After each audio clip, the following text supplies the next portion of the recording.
बिस्मिल्लाहिर्रहमानिर्रहीम, अस्सलामु अलैकुम, welcome to the point of view. मैं आपका मेज़बान रमज़ान शेख। आप सब ने देखा कि आज लाहौर में रिकॉर्ड बारिश हुई और 44 साल बारिश का रिकॉर्ड टूट गया है। जब कोई रहमत ज़हमत में बदलती है तो फिर बहुत सारे सवालात को जन्म देती है और हमने बारहा देखा है कि जब भी इस तरह से बारिश होती है तो बहुत सारे सवालात जन्म लेते हैं, मगर चंद ही दिनों बाद वो सवालात ख़ुद ही मर जाते हैं। जो सवालात जन्म लेते हैं हमारे ज़हनों में वो कुछ इस तरह से होते हैं कि इन बारिशों का तदारुक क्यों नहीं किया जा सकता, ड्रेनेज का या पानी के बहाव का कोई अच्छा इंतज़ाम क्यों नहीं किया जा सकता। क्योंकि आज जिस तरह से तरक्की याफ्ता मुल्कों के अंदर बारिशें होती हैं उतनी ही जल्दी जो है वो बारिशों का जो पानी है वो अपनी ठिकाने पर पहुंच जाता है, मगर बदकिस्मती से पाकिस्तान के साथ ये मामला नहीं है। तो आज की जो बारिश है इसने सारे लाहौर को डबोया और इसके साथ साथ जहाँ जहाँ ये बारिश हुई, जिन जिन शहरों में हुई, वहाँ भी कुछ ऐसी ही सूरत हाल थी। अभी भी लाहौर के मुख्तलिफ़ इलाक़ों में बारिश का पानी जमा है। ये अलग बात है कि जो मुतल्लिक़ा डिपार्टमेंट है वो इस बारिश के पानी को निकालने में मसरूफ़ है, मगर बारिश का पानी इतना ज़्यादा है कि उसके सामने हमारा जो ड्रेनेज का सिस्टम है वो बिल्कुल बेबस दिखाई देता है। इसी मौजू के ऊपर बात करेंगे प्रोग्राम के आगाज़ में, और इस सिलसिले में हमें ज्वाइन किया है राना अरशद साहब ने, जिनका ताल्लुक़ पाकिस्तान मुस्लिम लीग नून से है। राना साहब, thank you for joining us. बारिश जो है ख़ास तौर पे जब रहमत से ज़हमत में बदलती है तो फिर बहुत सारे सवालात को जन्म देती है।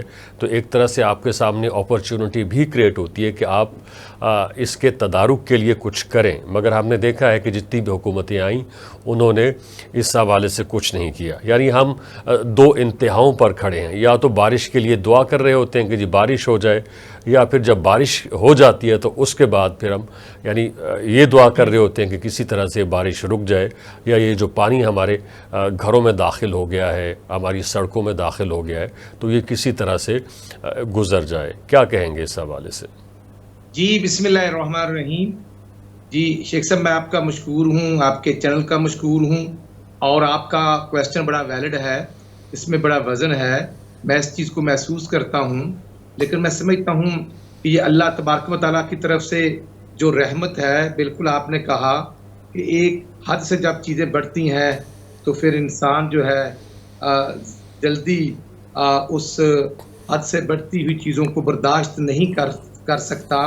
तो मैं समझता हूँ कि अल्हम्दुलिल्लाह जिस तरह बारिश हुई, 45 ईयर 44 साल का रिकॉर्ड टूट गया है। लाहौर में इतनी बारिश हुई है, और आप ये देखें कि चीफ मिनिस्टर साहबा से लेकर चीफ सेक्रेटरी खुद 9 साढ़े 9 बजे के बाद वो फील्ड में थे। हमारे वासा डिपार्टमेंट, हमारे एमएनए एमपीएस और जो टिकट होल्डर थे वो भी अपने अपने हलके में, अपने अपने मोहल्ले में बिल्कुल एक्टिव थे। लेकिन मैं समझता हूँ बारिश बहुत ज़्यादा थी, और बारिश ज़ाहिर जो हॉस्पिटल है वहाँ पर भी बारिश हुई, वो जनरल हॉस्पिटल हो, सर्विसेज हो, म्यों हो, और पानी जब हद से ज़्यादा बढ़ गया तो सिस्टम की कैपेसिटी है, और जो ड्रेन सिस्टम है अल्हम्दुलिल्लाह हमने तो उसको बेहतर भी किया है, मज़ीद भी कर रहे हैं। और मैं समझता हूँ कि जो वेस्ट मैनेजमेंट अथॉरिटी का रोल है कि नालों की सफाई, महल्लों की सफाई, वो अल्हम्दुलिल्लाह बहुत बेहतर है कि बारिश आई है। लेकिन अल्हम्दुलिल्लाह मैं समझता हूँ कि तकरीबन 80% जो पानी है अल्हम्दुलिल्लाह उसका एग्जिट हो चुका है। सही, बिल्कुल सही राना साहब। ये जितने भी ऑफिसर्स के नाम लिए आपने, जितने भी ऑफिसर्स के आपने नाम लिए हैं कि ये इस वक्त सड़कों के ऊपर मौजूद हैं या इतने बजे पहुंच गए थे, उससे तो क्या होना था। असल चीज़ ये है कि हमारा जो निकासी आपका निज़ाम है ये बेहतर होना चाहिए था। शेख साहब, आप ठीक कह रहे हैं, लेकिन इशू ये है जब चीफ सेक्रेटरी साहब हों या डीसी साहब या कमिश्नर या सेक्रेटरीज या सीएम, उनके वुज़रा फील्ड में होते हैं, तो फिर आपको पता है कि पूरा सिस्टम हरकत में आता है और उनकी स्पीड डबल ट्रिपल हो जाती है, और खुदा ना खास्ता उनके सामने कोई एक्सक्यूज का मौका नहीं होता जी बारिश की स्पीड तेज है, ये है वो है।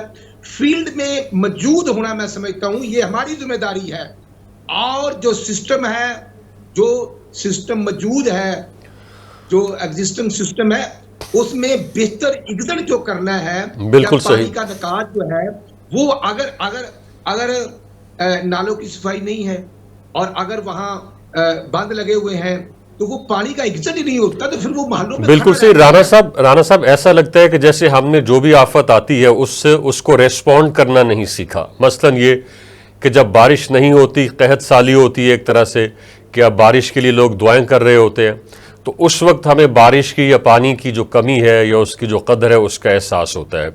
एक चीज़। दूसरी चीज़ ये है आप ठीक कि कहते हैं। यानी या तो पानी की कमी है या फिर बारिशें आती हैं, बारिशों के नतीजे में सैलाब आते हैं। अभी आप देखिएगा कि ये जो दो स्पेल महकमा मौसमियात ने बताए हैं कि 15 अगस्त तक बारिशों के 2 स्पेल हैं, तो इसके बाद फिर ये सारा जो साउथ पंजाब है और अंदरून सिंध है, यहाँ सैलाब का सिलसिला शुरू हो जाएगा।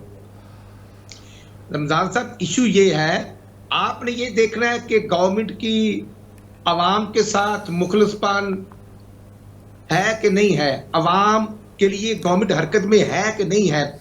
वासा डिपार्टमेंट हो, आप देखना लक्ष्मी चौक हो या मैं समझता हूँ ग्वाल मंडी चौक हो या डिफेंस हो, हर जगह पे पानी था। तो अल्हम्दुलिल्लाह हमारे वाइस चेयरमैन जो मैं समझता हूँ शहबाज चौधरी साहब और पूरी टीम जब फील्ड में है, तो मैं समझता हूँ कि बेहतरी आई है। और ये नहीं हुआ खुदा ना खास्ता के सुबह से पानी खड़ा है और कोई महकमे के लोग, गवर्नमेंट के लोग जो हैं वो हरकत में नहीं है, ये आए हैं। लेकिन मैं ये अर्ज करूंगा इंतहाई अदब से, अमेरिका बहादुर हो या यूरोपीय कंट्रीज हो, जब बारिश आती है तो वहां हमसे भी ज्यादा आउट ऑफ कंट्रोल सिस्टम हो जाता है और पानी खड़ा हो जाता है। बिल्कुल सही। कि आप ये देखें तो बारिश में तकरीबन 270 से ज्यादा जो बिजली के फीडर थे वो डिस्टर्ब हुए, लेकिन उसको भी साथ साथ अल्हम्दुलिल्लाह हमने अपग्रेडेशन की और ऑपरेशनल किया और आवाम को रिलीफ देना होता है, ये गवर्नमेंट की जिम्मेदारी है। लेकिन मैं ये बिल्कुल सही राणा साहब, हम तो बिल्कुल सही। आपने जरा खैबर का भी कंपैरिजन करें कि वहां के हालात क्या थे, और वहां पर मैं समझता हूं कि जितने लोग तकरीबन मैं समझता हूं कि सब हमारे भाई हैं, अल्लाह ताला सबको महफूज रखे। लेकिन खैबर पख्तूनख्वा में तकरीबन कोई 21 से 25 लोग जो हैं वो अल्लाह को प्यारे हो गए हैं। वो अफाजती इंतजामात जो गवर्नमेंट को करने चाहिए थे नहीं हुए हैं। मैं समझता हूँ नेग्लिजेंसी खैबर पख्तूनख्वा की गवर्नमेंट की हो या हमारी हो, ये गवर्नमेंट की ही होती है और इस जिम्मेदारी को मैं कबूल करता हूँ। लेकिन मैं अर्ज करना चाहता हूँ कि अल्हम्दुलिल्लाह हम सिस्टम में हैं, हम आवाम में हैं, हम मौजूद हैं, ये हमारी जिम्मेदारी है, ये ड्यूटी है। बिल्कुल सही। राणा साहब ये जो भी आफत आती है उसके हवाले से हम दुआ ही कर सकते हैं कि वो हमारे लिए कोई आसानी लेके आए और रहमत की बारिश हो। हमारा जो सिस्टम है या हमारा जो इंफ्रास्ट्रक्चर है उस हवाले से उसे सपोर्ट नहीं करता या उसका सामना नहीं कर सकता। राणा साहब आपसे एक और मौजू की तरफ चलते हैं। जमात इस्लामी के धरने को आज 7वां रोज़ है, मुज़ाकरात का 3रा दौर ख़त्म हो गया है। उनके मुतालिबात तो बड़े सादा हैं, कुछ मुतालिबात ऐसे हैं जो माने जा सकते हैं। मसलन ये कि उनका मुतालबा है कि गवर्नमेंट में जो लोग बैठे हैं वो किफ़ायत शारी का मुजाहरा करें और अखराजात अपने कम से कम रखें, शाहाना तर्ज ज़िंदगी ना अपनाएं, ये बिल्कुल माना जा सकता है। फिर ये भी है कि जिन ऑफिसर्स को मुफ्त बिजली की सहूलत मुयस्सर है उनसे वो सहूलत वापस ले ली जाए, तो ऐसा भी मेरा ख्याल है मुमकिन है। और फिर ये भी कि जो IPPs के साथ कॉन्ट्रैक्ट्स किए हुए हैं उन्हें रिविज़िट कर लिया जाए या एटलीस्ट उनका ऑडिट कर लिया जाए, तो उससे भी शायद कोई अच्छी खबर मिले। तो ये तो ऐसे छोटे छोटे मुतालिबात हैं जिनको आपकी हुकूमत या जो भी इस वक्त कोलिशन गवर्नमेंट है वो मान सकती है। इतने मुतालिबात कोई मुश्किल तो नहीं है। जी शेख साहब, मैं समझता हूँ आपने बड़ी प्यारी और अच्छी बात की है। यही वजह है जमात इस्लामी वाले हमारे भाई हैं और हमारे उनसे बड़े अच्छे तलकात हैं। वो जिन मुतालबात के लिए एहतजाज कर रहे हैं बिल्कुल हम उनसे मुतफिक भी हैं, उनके साथ भी हैं, लेकिन अल्टीमेटली देखना ये है कि जमात इस्लामी दूसरी साइड वाला जो फ्रीक है उसको भी अंडरस्टैंड करवाना, उनको रियलाइज करवाना, ये भी गवर्नमेंट की जिम्मेदारी है। और जो बात आपने की बिल्कुल वफाकी कैबिनेट प्राइम मिनिस्टर मियां शहबाज साहब टोटली गुजरा जो है वो सैलरी नहीं ले रहे। मैं बड़ी जिम्मेदारी से ये अर्ज कर रहा हूं। आप जो आपने बात की कि जो वापडा वाले हैं वो लेस्को है, फेस्को है, तमाम वहां पर जो उनका प्रोसीजर है कि उनके एम्प्लॉइज को बिजली फ्री मिल रही है, तो हम उस तरफ भी जा रहे हैं। ये प्राइम मिनिस्टर साहब ने मिनिस्टर पावर सरदार अवैस लगारी साहब को डिप्यूट भी किया है, ड्यूटी भी लगाई है। और जो लास्ट वीक सरदार अवैस लगारी साहब और फाइनेंस मिनिस्टर औरंगजेब साहब चाइना गए थे, तो इसीलिए गए थे कि हमने जो 2014-15 में चाइना के साथ आईपीपीज लगाई, जिसमें बिक्की पावर स्टेशन है आपका, शेखपुरे वाला, हेड बल्लो की, कसूर, हवेलियां बहादुर शाह, और उसी तरह मैं समझता हूँ साहिवाल, ये जो पावर स्टेशन है, हम रिव्यू में जाना चाहते हैं। लेकिन अर्ज ये करना चाहता हूं कि ये नया इशू नहीं, तकरीबन 90 से अबव 91 आईपीपीज हैं। खदाना खास्ता मैं समझता हूं किसी की भी हो तो वो उस पर एक्शन लेना चाहिए, एक्शन लेना बिल्कुल चाहिए। सी राणा साहब जमाते इस्लामी ने एक सेकंड रुकिएगा जरा, राणा साहब प्लीज एक सेकंड रुकिएगा, सवाल सुन लीजिएगा। और होना भी चाहिए, और बिजली के बिलों में कमी होनी चाहिए, क्योंकि मैं समझता हूं ये आईएमएफ की शक्ल में हो या आईपीपी की शक्ल में हो, ये बहुत ज्यादा जो बिजली महंगी हुई है। बिल्कुल सी राणा साहब एक सवाल सुन लीजिए, मैं बतौर एक सवाल सुन लीजिए प्लीज। राणा साहब, जो जमात इस्लामी है उन्होंने तो अपने कारकुनों के ऊपर रहम नहीं किया। उसकी वजह यह है कि उनको मालूम था कि मौसम बेरहम होने वाला है, बारिशों का सीज़न है, और वो उनको लेकर सड़कों के ऊपर बैठे हुए हैं, जिनमें हर तरह के और हर उम्र के लोग शामिल हैं। तो अब बारिशें हो रही हैं, घरों के अंदर पानी दाखिल हो रहा है, और वो बेचारे सारे मौसम के रहमो करम पर हैं। तो आप लोग ही थोड़ा उनके ऊपर रहम कीजिए, थोड़ी सी उनकी बातें मान लीजिए, वो धरना ख़त्म करवा दीजिए, ताकि वो उनके ऊपर जो इस वक्त मुसीबत नाजिल हो रही है उससे वो बच सके। शेख साहब, इशू ये है जो मैंने अर्ज किया, उनसे तकरीबन 3-4 राउंड हो चुके हैं। हम संजीदा हैं। प्राइम मिनिस्टर साहब ने जो कमेटी कॉन्स्टिट्यूट की है, जिसमें तारक साहब हैं, डॉक्टर फजल तारक साहब हैं, अमीर मकाम साहब हैं, और स्पोर्टन में कुछ ब्यूरोक्रेट्स की भी ड्यूटी लगाई है। जो टेक्निकल टीम है वो भी बना दी है, वो भी काम कर रही है। लेकिन इशू ये है, आप मुझे बताएं कि हम फौरी तौर पर अगर आईपीपीज को बंद करना है तो उसका अल्टरनेट आपके मेरे पास क्या सलूशन है? ये पीटीआई वाले बातें बड़ी करते हैं। ये उमर अयूब मिनिस्टर पावर था, तो मुझे बताए कि इन्होंने बाबर नदीम जो इनका मिनिस्टर था, रजाक दाऊद जो इनका कैबिनेट मेंबर था, उनकी आईपीपीज के मालिक थे, और इनके दौर में जो ओवर बिलिंग हुई, और उसके बाद कमेटी बनाई नियाजी साहब ने, और उसका आउटपुट 0 था। आज मैं ये समझता हूं, काश पीटीआई वाले बातें करते हैं तो वो उस वक्त आईपीपीज को बंद करते।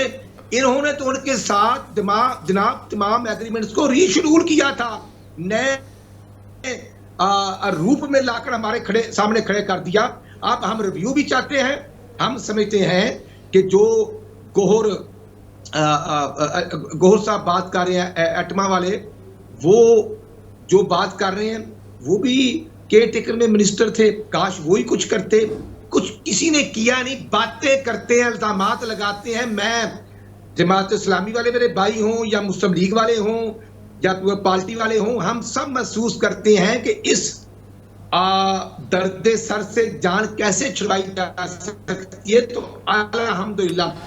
राणा साहब, लियाकत बलोच साहब ने कहा कि हुकूमत चाहती है कि ये धरना खत्म हो। राणा साहब एक बात, सवाल सुनिएगा प्लीज। और उनके ऑफिस में मौजूद थे। राणा साहब सवाल सुन लीजिएगा प्लीज। प्राइम मिनिस्टर साहब ने यही बात की है कि हम लियाकत बलोच साहब ने कहा है कि हुकूमत चाहती है कि ये जो है वो धरना ख़त्म हो। उन्होंने कहा कि जब तक हमारे मुतालिबात नहीं माने जाते हम धरना ख़त्म नहीं करेंगे। और फिर ये भी कहा कि ये कमेटी का खेल चल रहा है, ये ज़्यादा देर तक नहीं चलेगा।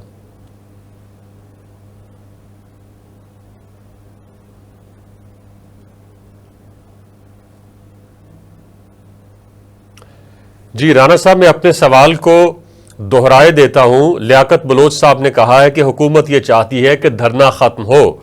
हम धरना उस वक्त तक खत्म नहीं करेंगे जब तक हमारे मुतालिबात माने नहीं जाएंगे। और फिर यह भी कहा कि एक कमेटी का खेल ज्यादा देर तक नहीं चलेगा।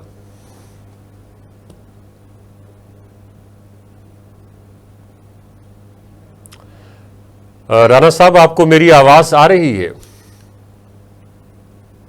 जी मैं आवाज सुना, प्लीज जरा क्वेश्चन रिपीट कर हाँ, मैं अपना सवाल दोहराए देता हूँ। जी लियाकत बलोच साहब की तरफ से एक स्टेटमेंट सामने आया है जिसमें उन्होंने कहा कि हुकूमत ये चाहती है कि धरना खत्म हो जाए, मगर हम उस वक्त तक धरना खत्म नहीं करेंगे जब तक हमारे मुतालिबात तस्लीम नहीं किए जाएंगे। और फिर ये भी कहा कि ये कमेटी का जो खेल है ये ज्यादा देर तक नहीं चलेगा। शेख साहब, इशू ये है, लियाकत बलोच साहब माशाल्लाह बड़े सीनियर हैं, मेरे लिए बड़े काबिल एहतराम हैं, वो गवर्नमेंट का हिस्सा भी रहे हैं, वो कौमी असम्बली के मेंबर भी रहे हैं, और जो खैबर पख्तूनख्वा में पिछली गवर्नमेंट थी पीटीआई की, उसमें सिराजुल हक साहब मिनिस्टर फाइनेंस भी रहे हैं। इशू ये है कि ये IPP खुदा ना खास्ता हमारी गवर्नमेंट को आए हुए 4.5 महीने हुए, हम सब कुछ ले आए हैं, ये हमने सब कुछ कर दिया है। नहीं भाई, ये तो आप देखना, ये 76 साल से जो एक सिस्टम आ रहा था जिसमें मैं समझता हूँ 90 की दहाई में, 93, 94 में पार्टी के दौर में IPP आई, उसके बाद हमारे दौर में आई, फिर PTI ने उनको मजीद प्रमोट किया। जो ये एक सिस्टम है और इंटरनेशनल कानून के मुताबिक आपके साथ जो एग्रीमेंट होते हैं उनका एक तरीकेकार मौजूद है। मैं मान लेता हूं जमात इस्लामी, लियाकत बलोच साहब, आप या मैं समझते हैं कि हमें IPP को खत्म कर देना, भगा देना है, तो देन नेक्स्ट ऑप्शन क्या है हमारे पास कि हमने 24 करोड़ आवाम को बिजली कैसे पहुंचानी है। ऑप्शन अगर मौजूद हो तो वी आर रेडी, लेकिन जब देखना यह है कि इस सिस्टम में रिव्यू करना है तो कैसे करना है। ये रज़ाक दाऊद साहब के जो IPP है वो बंद पड़ी हुई है और वो हमसे कुछ 750 रुपए फी यूनिट वसूल कर रहे हैं। मैं समझता हूं इसी तरह जो पुराने IPPs हैं उनको बिल्कुल रिव्यू में लाना है, हम लाना चाह रहे हैं, हम दिन रात मीटिंग कर रहे हैं, जमात इस्लामी वाले हमारे भाई हैं। लेकिन आप बताएं कि जो गंडापुरी चीफ मिनिस्टर साहब करते हैं कि जाकर पावर स्टेशन को ऑफ ऑन करते हैं, आया ये हल है मसले का? और जो गर्दिशी करता है कर्जा है, जब बिजली हम इस्तेमाल करते हैं और उसका बिल जमा नहीं करवाते, वो मैं हूं, आप हूं, या शुमाली वजीरिस्तान वाले हों, या खैबर पख्तूनख्वा या बलूचिस्तान वाले हों, तो बिल जमा करवाना चाहिए। बिल्कुल सही। राणा साहब, आपकी हुकूमत के ऊपर एक इल्ज़ाम आयद किया जा रहा है, सोशल मीडिया के ऊपर इसकी बड़ी धूम है कि धरना आप लोगों ने खुद करवाया है, इस हवाले से आप रिस्पॉन्ड करेंगे? मैं समझता हूँ शेख साहब, अभी आपका सवाल ये है, इससे पहले दूसरा सवाल था कि लियाकत बलोच साहब ने कहा कि धरना खत्म नहीं होगा। तो मैं दोनों सवालों का जवाब यही देना चाहता हूं कि मियां नवाज शरीफ साहब ने इस मामले को सीरियस टेकअप किया है, प्राइम मिनिस्टर साहब, कैबिनेट और सबको डायरेक्शन जारी मियां नवाज शरीफ साहब ने की है कि हमें आवाम को रिलीफ देना है। लेकिन अल्टीमेटली शेख साहब ये भी देखें कि जब 2018-19 में ये PTI वाले मुसल्लत हुए थे तो उस वक्त इमरान नियाजी ने कहा था कि हम IMF के पास नहीं जाएंगे, खुदकशी कर लेंगे। खुदकशी इन्होंने खुद तो ना की, लेकिन पूरे पाकिस्तान की आवाम को खुदकशियों पर इनकी हरकतों से नौबत आ गई।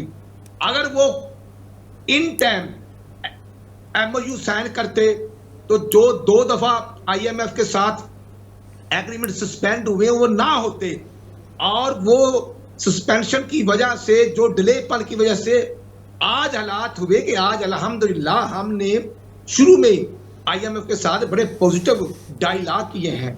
बिल्कुल सही। राणा साहब, टेबल ये लेवल पर जो मुज़ाकरात हुए हैं उसका आप देखें ना शेख साहब कि जो इंटरेस्ट रेट 22% था, अल्हम्दुलिल्लाह वो हमने 20.5% किया, पिछले हफ्ते 19.5 पर लेके आए हैं। और है कि अल्हम्दुलिल्लाह हमारे जो इंटरनेशनल रेटिंग में अल्हम्दुलिल्लाह पॉजिटिवली इजाफा हुआ है। तो राणा साहब एक सवाल सुन लीजिए। धरने वालों को कुछ तो नवाज दीजिए, बड़ा मुहज्जब धरना है, इस हवाले से कि आप लोगों ने उसे जहां रोका वो रुक गए, जहां बिठाया वो बैठ गए, एक पत्ता भी नहीं टूटा, ना उन्होंने किसी को गाली दी है, ट्रैफिक रवां दवां है, मेट्रो बस सर्विस चल रही है। तो ये सारी यानी ऐसी चीजें हैं जो पाकिस्तान में माजी में जितने भी धरने हुए हैं उनसे मुख्तलिफ है। तो बड़ा अच्छा धरना चल रहा है, उनकी बात सुन लीजिए। और उसके बाद हमारा जो टेक्निकल टीम है वो भी उनके साथ डायलॉग में है, हमारी कैबिनेट मेंबर भी उनके साथ डायलॉग कर रहे हैं और हम उनसे गुजारिश कर रहे हैं कि वो हमें टाइम दें, हमारे साथ बैठे, मुज़ाकरात करें और ताकि बेहतरी की तरफ हम पॉजिटिवली आगे बढ़ सकें। अब जब धरना होता है तो फिर अल्टीमेटली जब रास्ता रुकता है अवाम को परेशानी होती है, और मैं समझता हूं कि जमात इस्लामी वाले बड़े पॉजिटिव उनका रोल है, लेकिन अल्टीमेटली ये कोई मसला ऐसा तो नहीं कि जो हमने जानबूझकर आज पैदा किया है या आईपीपीस को हमने आज नया इंट्रोड्यूस करवाया है। ये 3 से 4 महीने का सब कुछ तो किया हुआ नहीं, लेकिन अल्हम्दुलिल्लाह हम तो पॉजिटिवली आगे बढ़ रहे हैं, उनसे मुज़ाकरात कर रहे हैं, इंतजामिया भी ऑन बोर्ड है, टेक्निकल टीम भी ऑन बोर्ड है, और हम उनसे गुजारिश करते हैं कि वो हमें टाइम दे। इंशाल्लाह विद इन फ्यू वीक इंशाल्लाह इसमें बेहतरी आएगी, और जो उनसे हम डायलॉग कर रहे हैं उसमें पेशरफ्त होने के बाद अमली तौर पर रिलीफ देना हम चाहते हैं। बिल्कुल सही। राना साहब, हमें इस वक्त एक छोटी सी ब्रेक पे जाना है। जब ब्रेक से वापस आएंगे तो फिर इसी मौजू के ऊपर बात करेंगे। हमारे साथ रहिए जी। Welcome back. रावलपिंडी इस्लामाबाद में जारी जमात इस्लामी के धरने के हवाले से बात हो रही है, जिसका आज 7वां रोज़ है। मुज़ाकरात के 3 दौर ख़त्म हो चुके हैं, मगर नतीजा कुछ भी बरामद नहीं हुआ है। इसी मौजू के ऊपर बात के लिए हमारे साथ मौजूद हैं राना मोहम्मद अरशद साहब, जिनका ताल्लुक़ पाकिस्तान मुस्लिम लीग नून से है। राना साहब, मुज़ाकरात नतीजा खेज साबित होंगे नहीं होंगे तो किस तरह से आप सेफ एग्ज़िट देंगे जमात इस्लामी को? वो आके बैठ गए हैं, अब उन्होंने अपनी इज्जत भी तो बचानी है। धरना देना और धरने को कंटिन्यू रखना और फिर धरने को कामयाबी के साथ समेटना, ये एक बहुत मुश्किल काम है। हमने देखा है कि बहुत सारी सियासी जमातें जो माजी में धरना देती रही हैं, उनके लिए बहुत मुश्किल हो जाता था कि जब वो धरना ख़त्म करें तो किस दलील के साथ धरना ख़त्म करें। जी शेख साहब, मैं समझता हूँ बिल्कुल जमात इस्लामी के आमिर जो हाफिज नईम रहमान साहब हैं, फरीद पराचा साहब हैं, या सिराजुल हक साहब, लियाकत बलोच साहब टोटल ऑन बोर्ड हैं, और हमारी मुज़ाकराती टीम जनाब उनके पास खुद और उनके जलसे में भी गए हैं और बैठकर टेबल टॉक भी कर रहे हैं, और 3 कामयाब सेशन हुए हैं। अब अल्टीमेटली मैं समझता हूँ कि ये उनका सेफ एग्जिट ही है, होगा इंशाल्लाह, कि हम उनके मुतालबात को सीरियस ले रहे हैं, और ये अल्हम्दुलिल्लाह उनका भी इशू है, ये मुस्लिम लीग नून का भी है, 24 करोड़ आवाम का भी है, तो हम इसको पॉजिटिवली हल करना चाहते हैं। और जो टेक्निकल टीम साथ बैठी है वो जमात इस्लामी की डिमांड पर बैठी है कि किस तरह हम रिव्यू कर सकते हैं, किस तरह हम उन और आईपीपीस के साथ नेगोशिएशन कर सकते हैं, और किस तरह इंटरनेशनल जो लॉज हैं उनको देखना है। तो इंशाल्लाह मैं समझता हूँ होपफुली ये मुस्बत पेशरफ्त है, और मैं समझता हूँ कि इंशाल्लाह विद इन फ्यू आवर्स, मैं पूरे बाखबर जरा से आपको बता रहा हूँ कि प्राइम मिनिस्टर साहब ने मजीद टीम को कहा है कि आप इसमें जल्दी करें, क्योंकि जो हमारे दोस्त भाई बहनें बेटियां एहतजाज पर बैठे हैं वो हमारे लिए बड़े काबिल एहतराम हैं। हम उनको पॉजिटिव रिस्पांस देना चाहते हैं, दे रहे हैं, और इंशाल्लाह इसका अल्टीमेटली रिलीफ जो आवाम को हमने देना है इंशाल्लाह। राना साहब वो खबर हमारे साथ भी शेयर कर लीजिए कि किन पॉइंट्स के ऊपर आपने एग्री कर लिया है, वो हमारे साथ भी शेयर कर दीजिए। चल थोड़ा सा इशारा ही दे दीजिए। जी शेख साहब, वो जो आईपीपीस को जो टैक्स, या मैं समझता हूं कि जो उनके अखराजात हैं, जो उनका प्रॉफिट है, जो उनके साथ ऑलरेडी जो एमओयू ऑलरेडी उनके साथ तयशुदा हैं, उनमें हम रिव्यू चाहते हैं। और यही बात जो प्राइम मिनिस्टर साहब ने दोनों वुज़रा को चाइना भेजा था, और जो सी पैक के हिस्से हैं मनसूबे, जिसमें बिक्की पावर स्टेशन हेड बल्लो की और हवेलियाँ बहादुर शाह और साहिवाल और बाकी जो हैं, उनके साथ हम रिव्यू करके उनमें जो रेट्स उनको हम दे रहे हैं, हम उसमें कमी करके चाहते हैं कि बिजली को सस्ता किया जाए, आवाम को रिलीफ दिया जाए। और इसी पर टेक्निकल जो है टीम बैठी है, और जिसमें मैं समझता हूँ पावर सेक्टर के टोटल जो टेक्निकल इंजीनियर्स और जो टीम है वो उसको पॉजिटिवली देख भी रही है, काम भी हो रहा है, और उस पर पेशरफ्त भी हो रही है। और जो मैंने अर्ज किया है कि इंशाल्लाह हम महंगाई का खात्मा भी चाहते हैं। जैसे आपको पता है कि जब गवर्नर जनरल स्टेट बैंक ने जो 2 दिन पहले बताया कि 38% महंगाई थी और आज 12.6, ये उनकी स्टेटमेंट मैं दे रहा हूं कि अल्हम्दुलिल्लाह कमी आई है। बिल्कुल सही। राणा साहब, कल रात आप लोगों ने, आपकी हुकूमत ने पेट्रोल और डीजल की कीमतों में कमी का ऐलान किया होना तो ये चाहिए था कि आज उसके ऊपर डिस्कशन होती, मगर उसको बारिश की नजर लग गई। नहीं, मैं समझता हूं शेख साहब, हमें नंबर बनाने की जरूरत नहीं। ये प्राइम मिनिस्टर साहब ने जो पेट्रोलियम मसनूआत की कीमतों में कमी की है, ये मियां नवाशी साहब की डायरेक्शन थी। ये चीफ ऑर्गेनाइजर मरियम नवाशी साहबा हों या हमारी मुस्लिम लीग नून की जो मीटिंग इंटरनल हुई थी, उसमें तय किया गया था हमने रिड्यूस करना है। और मैं समझता हूं कि 10 रुपए 87 पैसे के करीब जो डीजल की में कमी आई है, और उसके बाद 6 रुपए 17 पैसे, और उसी तरह पेट्रोल और लाइट डीजल में कमी आई है। तो अल्टीमेटली अवाम को हम रिलीफ देना चाहते हैं, और ये प्राइम मिनिस्टर साहब ने खुद समरी को सीन किया, अप्रूवल दी, और फिर फाइनेंस ने इसको लेटर इशू किया है, और इस पर चीफ मिनिस्टर साहब ने आर्डर भी जारी कर दिया है कि जो कीमतों में कमी आई है, अल्टीमेटली किरायों में, ट्रांसपोर्टेशन के रेट्स जो है उनमें भी कमी आई, और इसको भी अल्हम्दुलिल्लाह टेकअप किया। और क्योंकि बारिश हुई है, और बारिश वो मैं समझता हूँ लाहौर, मेरा जिला ननकाना, हर जगह पे हुई है, पूरे पंजाब के मैं समझता हूँ, और जो पाकिस्तान लेवल पर एनडीएमए को बिल्कुल सही। राणा साहब, आप लोग जो इलेक्शन एक्ट है उसके अंदर, राणा साहब एक सवाल सुन लीजिए। आप लोग इलेक्शन एक्ट के अंदर अमेंडमेंट करने जा रहे हैं, और आपके ऊपर इल्ज़ाम है कि आप लोग जो 12 जुलाई का सुप्रीम कोर्ट का फैसला था उसको बेअसर करना चाहते हैं, वो जो ख़वातीन की मखसूस नशिस्तों के हवाले से था। शेख साहब, हकायक बड़े वाज़े हैं। आफ्टर ऑल ये मुल्क कानून के मुताबिक ही चलना है। आपका आइन जो है 1973 का, जो पूरी कौम का आइन है, उसके बाद 2017 का जो इलेक्शन एक्ट है, जो सब पार्टियों ने बैठकर बनाया था, उसके मुताबिक विद इन 3 डेज जब कोई इंडिपेंडेंट एमएनए एमपी इलेक्ट होता है तो उसको 3 दिनों में पार्टी को ज्वाइन करना, ये आपका कानून कहता है। और उस कानून के मुताबिक ही पार्टियां सारा प्रोसीजर अडॉप्ट करती हैं। अब देखना ये है, मैं इस हक में नहीं हूं कि किसी भी पॉलिटिकल पार्टी का निशान या उस पर बैन लगे, लेकिन उसकी जिम्मेदारी ताली दोनों हाथों से बचती है, एक हाथ से नहीं बचती। आप अगर पीटीआई ने इलेक्शन कंटेस्ट करने थे, इंट्रा पार्टी इलेक्शन, तो पार्टी ने खुद करने थे, वो आपने या मैंने तो नहीं करने थे। और जो न्याजी साहब जब प्राइम मिनिस्टर थे तो उस वक्त भी उन्होंने डिले मांगा था कि 1 साल का टाइम दे दिया जाए। लेकिन वो तो ठीक बात है, आप लोग उस इलेक्शन कमीशन जी उसके अंदर अमेंडमेंट थोड़ा पहले भी कर सकते थे। अब जाहिर है कि इस वक्त खवातीन की नशिस्तों के हवाले से फैसला आया हुआ है, तो उसको आप लोगों ने इम्प्लीमेंट करना है। आप लोग पिटिशन में गए हुए हैं, तो इस वक्त अगर आप उसके अंदर अमेंडमेंट करते हैं तो फिर सवालात तो उठेंगे। नहीं शेख साहब, इशू ये है, ये पार्लियामेंट का इख्तियार है।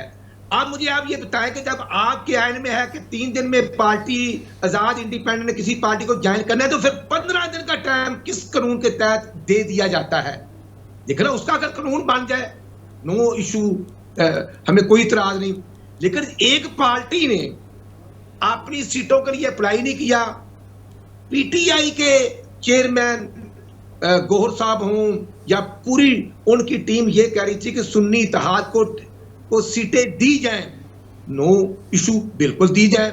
अब जब सुन्नी इत्तेहाद वाले अपनी पार्टी की लिस्ट जमा नहीं करवाते, क्योंकि उनकी एक सीट भी नहीं थी, और ये उनके चेयरमैन साहब जो हैं वो इस चीज को एडमिट कर चुके हैं, और वो तमाम डॉक्यूमेंट्स कोर्ट में हैं।